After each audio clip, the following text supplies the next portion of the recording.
Hello दोस्तों, नमस्कार। आप जिस भी एग्जाम की तैयारी कर रहे हैं, उस एग्जाम की तैयारी करने के लिए आपको राजस्थान का ज्ञान होना बहुत आवश्यक है। इसी कड़ी में आज हम पढ़ेंगे हमारा राजस्थान में अध्याय 3 आधुनिक राजस्थान का निर्माण।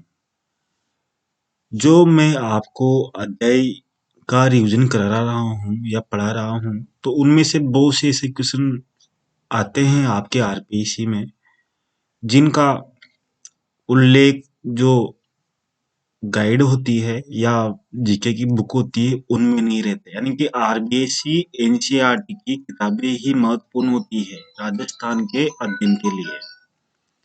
तो शुरू करते हैं अध्याय 3 आधुनिक राजस्थान का निर्माण। आज राजस्थान की जो भौगोलिक राजनीतिक स्थिति हम देख रहे हैं, वो बहुत ही अथक प्रयास के बाद में अस्तित्व में आई है। राजस्थान एकीकरण की बात करें तो राजस्थान के एकीकरण की प्रक्रिया 1939 में वायसराय लॉर्ड लिनलिथगो के एक आदेश के उपरांत प्रारंभ हो गई।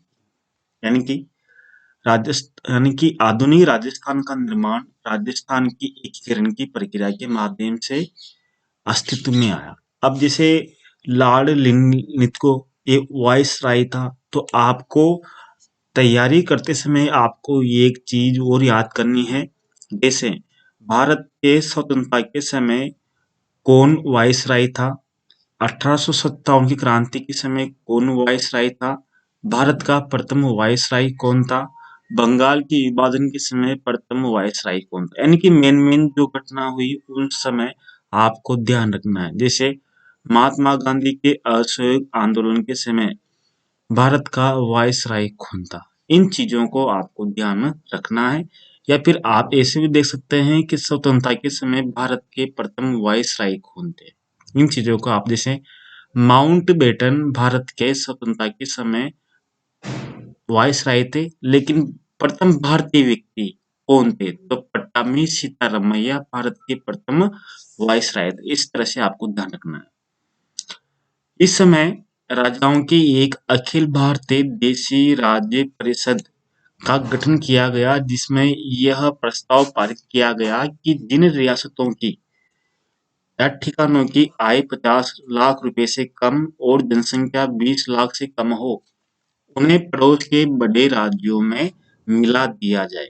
ये प्रस्ताव किसका था? अखिल भारतीय देशी राज्य सेवा परिषद। यानी कि ये कोई सरकारी संगठन नहीं था। लेकिन जैसे ही भारत स्वतंत्र हुआ, तो भारत में एक रियासत विभाग की स्थापना की गई। रियासत विभाग की स्थापना करने के बाद में उनके अध्यक्ष बनाए गए सरदार वल्लभ भाई पटेल।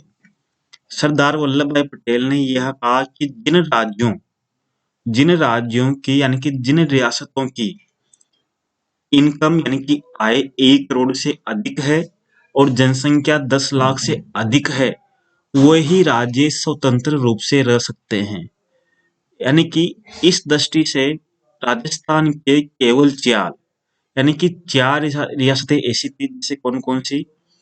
जयपुर, जोधपुर, बीकानेर और उदयपुर। यानी कि चार रियासतें ऐसी थी जो स्वतंत्र रूप से रह सकती थी।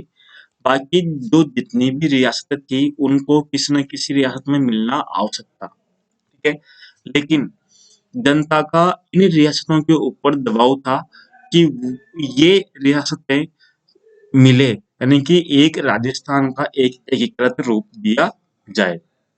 और जनता का प्रतिनिधित्व कौन कर रहे थे? प्रजामंडल। अब प्रजामंडल के बारे में बताएंगे कि प्रजामंडल का किस तरह से हुआ। तो आगे देखते हैं। 22 मई 1946 के ज्ञापन के द्वारा ब्रिटिश सरकार ने देशी रियासतों का एकीकरण की प्रक्रिया को पूर्ण करने को कहा। ठीक है, ये आपको ध्यान रखना है। तो इन रियासतों में प्रजामंडल के नेतृत्व में जनता का दबाव था इन रियासतों पर कि वो राजस्थान के एकीकरण में भाग ले। अब राजस्थान से यानी कि राजस्थान के एकीकरण से पूर्व राजस्थान कैसा था देखते हैं। एकीकरण से पूर्व राजस्थान में कितनी रियासतें थी? 19 रियासतें थी। अब कौन-कौन सी रियासतें थी आपको एक बार ध्यान देना है। जयपुर, जोधपुर, उदयपुर, बीकानेर, बूंदी, कोटा, धौलपुर, भरतपुर, अलवर, इस तरह से इनको आपको एक बार पढ़ लेना है, ठीक है।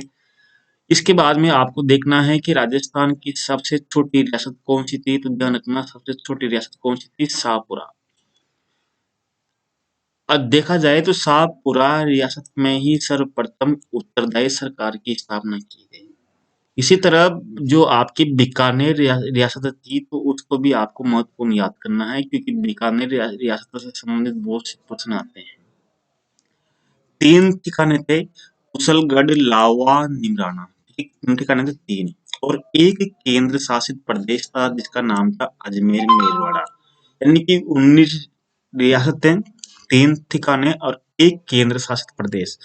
अब आपके इसमें प्रश्न बहुत सी बार आता है कि अजमेर मेरवाड़ा का राजस्थान में विलय कब हुआ, तो ध्यान रखना अजमेर मेरवाड़ा का विलय राजस्थान में 1956 में हुआ। जब 1956 में हुआ, उससे पहले अजमेर मेरवाड़ा में भी एक शासन था जहां पर भी एक प्रधानमंत्री यानी कि मुख्यमंत्री होता था। अब देखते हैं आगे राजस्थान के एकीकरण का प्रयास, यानी कि आपको ध्यान रखना है कि राजस्थान में एकीकरण का प्रथम प्रयास किसने किया, किस रियासत के द्वारा किया गया, तो ध्यान रखना कोटा रियासत के शासक महाराव भीम सिंह ने। भीम सिंह। बी से ध्यान रखना कि बी से एक और है भोपाल सिंह। भोपाल सिंह कौन थे? भोपाल सिंह उदयपुर के महाराज थे, यानी कि आपको ध्यान रखना है भीम सिंह। कोटा के बाद में महाराणा मेवाड़। महाराणा मेवाड़ कौन थे? भोपाल सिंह ने आगे इस प्रक्रिया को बढ़ाते हुए उन्होंने 25 और 26 जून 1946 को उदयपुर में कुछ शासकों का एक सम्मेलन बुलाया, लेकिन ये जो सम्मेलन बुलाया ये कुछ शासकों के निजी स्वार्थ के लिए थे, यानी कि इनके स्वार्थ के लिए इन सम्मेलनों को बुलाया गया। बाद में एकीकरण की चरण प्रक्रिया बहुत थी। क्यों थी? क्योंकि राजस्थान के एकीकरण की प्रक्रिया इसलिए जटिल और चुनौतीपूर्ण थी क्योंकि राजस्थान के अलग-अलग भौतिक विभाग थे। एक तरफ मरुस्थल था, एक तरफ पर्वतीय प्रदेश थे, एक तरफ मैदानी प्रदेश थे। अलग-अलग रीति-रिवाज थे, अलग-अलग राजनीतिक विभिन्नताएं थी, यानी कि अलग-अलग परंपराओं से शासन होता था। कहीं रियासतों में परंपरागत पद्धति से प्रशासन होता था, तो कहीं रियासतों में आधुनिक शासन के मूल्य से शासन होता था।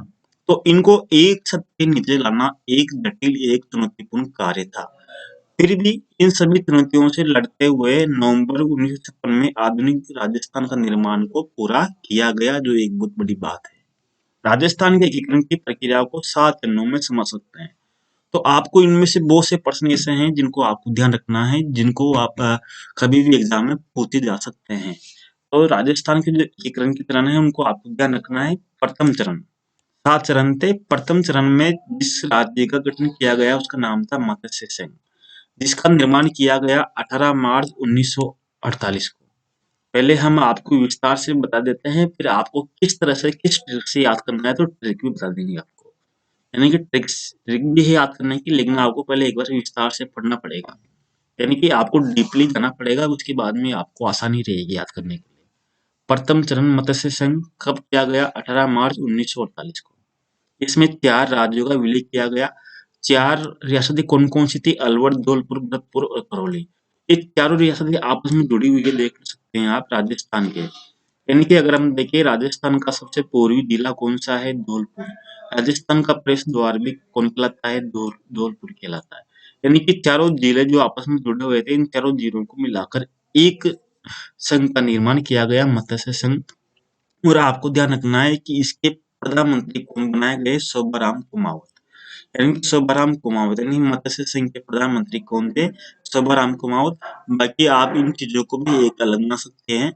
अलवर इनकी राजधानी थी धौलपुर के महाराज उदयभान सिंह को राजधानी बनाया गया, लेकिन ये इतना इम्पोर्टेंट नहीं है। इम्पोर्टेंट रहेगा आपका शोभाराम कुमावत, ठीक है। इसके बाद में दूसरा चरण होता है आपके पूर्व राजस्थान या राजस्थान संघ। नाम एक ही है तो आपको ध्यान रखना है। यानी कि इसके 7 दिन बाद में ही, मत्स्य संघ के 7 दिन बाद में ही दूसरे चरण की शुरुआत हुई 25 मार्च को 1948 को। इसमें 10 रियासतों को मिलाया गया। तो आपको दूसरे चरण में ध्यान रखना है, दूसरे चरण में 2 ठिकानों यानी कुशलगढ़ और लावा के ठिकानों को मिलाकर एक तृतीय चरण का पूरा हुआ। यानी कि कितने ठिकाने थे? 3 ठिकाने थे। तो 3 ठिकानों में से दूसरे चरण में 2 ठिकानों का विलय किया गया। साथ ही इसमें आपको ध्यान रखना है तो गोकुल लाल असावा को प्रधानमंत्री बनाया गया। और इन रियासतों में सबसे बड़ी रियासत कौन सी थी? सबसे बड़ी रियासत थी कोटा।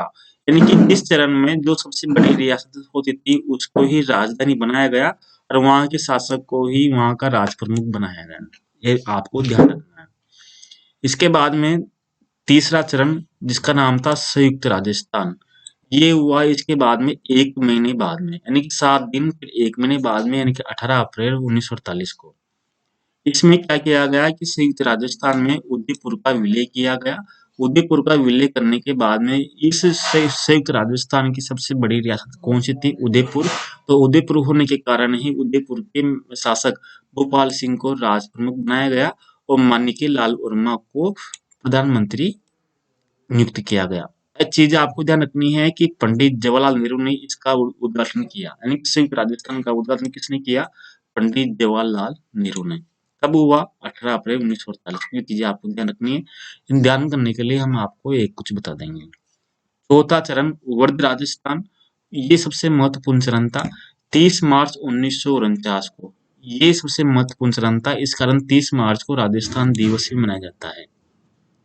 संयुक्त राजस्थान में 4 रियासतों यानी कि 4 रियासत देख सकते हैं आप, 4 रियासतें। इन 4 रियासतों का विलय किया गया, जयपुर, जोधपुर, बीकानेर और जैसलमेर। ठीक है, जयपुर इन चीजों को किया गया। इस समय चुरू, सीकर, झुंझुनू ये नहीं थे। तो जयपुर, जोधपुर, बीकानेर यानी कि राजस्थान की सबसे बड़ी रियासतों का विलय इसमें किया गया।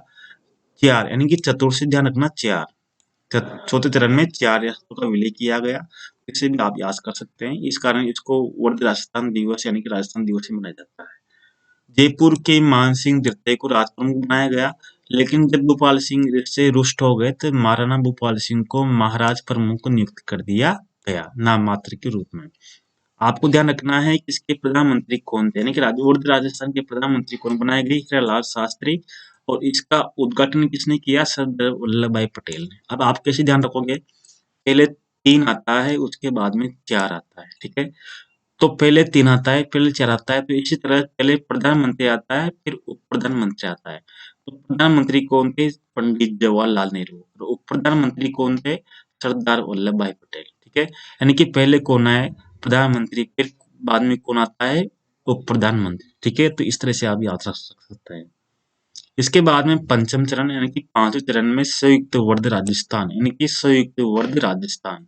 पहले तीसरे चरण में क्या बना? संयुक्त राजस्थान। चौथे चरण में क्या बना? वर्ध राजस्थान। और 5वें चरण में क्या बना? यानी कि तीसरे और चौथे दोनों को मिलाकर एक नाम दिया गया संयुक्त राजस्थान। तो 5वें चरण में 15 मई को, मई से ध्यान रखना, म से मत्स्य संघ, यानी कि 5वें चरण में मत्स्य संघ को इसमें मिलाया गया। और जो तीसरा ठिकाना था निमराना ठिकाना को इसमें भी विलय किया गया। यानी कि दूसरे चरण में तो 2 ठिकानों को कुशलगढ़ और लावा का विलय किया गया और 5वें चरण में मत्स्य संघ और निमराना ठिकाना का संयुक्त वर्ध राजस्थान में विलय किया गया। अगला चरण था आपके छठा चरण, षष्ठम चरण राजस्थान, जो 26 जनवरी 1950 को लागू किया गया। 26 जनवरी से ध्यान रखना, 6 से छठा चरण। ठीक है, इसमें क्या किया गया कि इसमें सिरोही राज्यों का विलय किया गया, लेकिन सिरोही राज्य का विलय करने के बावजूद देलवाड़ा और आबू क्षेत्र को गुजरात को दे दिया गया।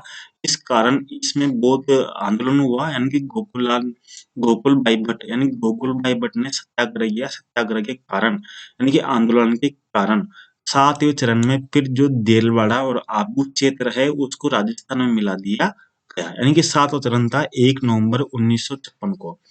इस चरण के बाद में ही राजस्थान का निर्माण हुआ, यानी कि राजस्थान में आबू, देलवाड़ा, अजमेर, मेरवाड़ा। आपको पता है कि अजमेर मेरवाड़ा क्या है? केंद्र शासित प्रदेश। ठीक है, तो आपको ध्यान रखना है।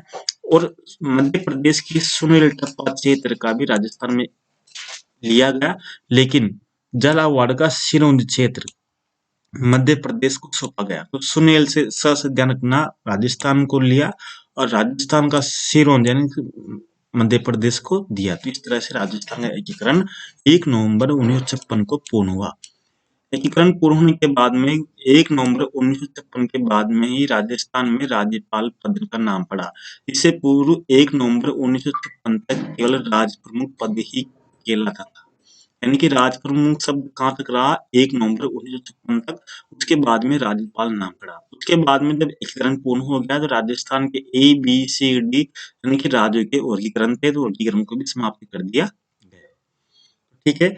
अब आपको राजस्थान का मानचित्र नहीं पता तो आप मानचित्र जरूर देखिए कि जैसलमेर कहाँ पर है, अजमेर कहाँ पर है, जयपुर कहाँ पर है, जोधपुर कहाँ पर है। ठीक है। तो जैसे आप मानचित्र देख सकते हैं, जैसलमेर ये है, बीकानेर ये है, बाड़मेर, यानी कि आपको मानचित्र याद करना बहुत जरूरी है। कौन कौन से राज्य कौन कौन से साइड में ही आपको ध्यान रखना है। जैसे गुजरात यहाँ पर है, पाकिस्तान यहाँ पर है, पंजाब, हरियाणा, उत्तर प्रदेश, मध्य प्रदेश, इन सबको आपको एक बार राजस्थान का नक्शा अच्छे से याद करना आपको आवश्यक है। ठीक है। कुछ क्वेश्चन देख लेते हैं जो आपको जरूर याद है। संयुक्त वर्ग राजस्थान, संयुक्त वर्ग राजस्थान यानी कि 5वां चरण में कौन सा क्षेत्र शामिल नहीं था? तो 5वें क्षेत्र में आपको पता है कौन सा नहीं था? अजमेर मेरवाड़ा। अजमेर मेरवाड़ा को लास्ट लास्ट 7वें चरण में शामिल किया गया। कोटा दूसरे चरण में शामिल किया गया और जोधपुर को चौथे चरण में शामिल किया गया। ठीक है। किशनगढ़ दूसरे चरण में शामिल हो गया था, आपको पता है ना। इसी तरह संयुक्त राजस्थान के राज प्रमुख कौन थे? तो संयुक्त राजस्थान आपको पता है कौन सा चरण था? संयुक्त राजस्थान आपके पता होगा तो कौन सा राजस्थान तीसरा चरण था। तीसरे चरण में किसको मिलाया गया? यानी कि इस संयुक्त राजस्थान में उदयपुर को मिलाया गया था। उदयपुर के शासक कौन थे? भूपाल सिंह। तो संयुक्त राजस्थान के राज प्रमुख कौन थे? भूपाल सिंह। और प्रधानमंत्री बताया आपको कौन थे? इसी तरह रिक्त स्थानों की पूर्ति कीजिए। राजस्थान के एकीकरण की प्रक्रिया किनके प्रयासों से आगे बढ़ी? सरदार वल्लभ भाई पटेल के प्रयासों से। राजस्थान के लौह पुरुष भी कौन कहलाते हैं? सरदार वल्लभ भाई पटेल। ठीक है। इसी तरह राजस्थान दिवस कब मनाया जाता है? तो 30 मार्च को राजस्थान दिवस मनाया जाता है। अगर आपको भी पता होना चाहिए कि 30 मार्च 1949 को कौन सा चरण चला गया। एकीकरण से पूर्व राजस्थान के केंद्र शासित प्रदेश का नाम लिखिए। कौन सा था? अजमेर मेरवाड़ा केंद्र शासित प्रदेश था। आपको ध्यान रखना है। राजस्थान का एकीकरण कितने चरणों में संपन्न हुआ? 7 चरण हुआ, आपको पता है। राजस्थान के एकीकरण से पूर्व किन्हीं 4 रियासतों के नाम लिखिए। रियासतें कितनी थी? 19 रियासतें थी, आपको पता होगा इसे। मत्स्य संघ में कौन कौन सी रियासतें थी? आपको पता होगा। मत्स्य संघ में 4 बताया था मैंने, अलवर, भरतपुर, धौलपुर, करौली, ये 4 रियासतें थी। तो आपको इस तरह से आपको ये पार्ट अच्छे से याद हो गया होगा और आपके बहुत सारे क्वेश्चन बन गए होंगे। यानी कि आपके एकीकरण से संबंधित अगर कोई क्वेश्चन आता है तो उम्मीद है कि आपके कोई भी क्वेश्चन गलत नहीं होगा। धन्यवाद। आपको अच्छा लगा हो तो दूसरों को भी शेयर कीजिए जिससे उनको फायदा मिल सके। नमस्कार।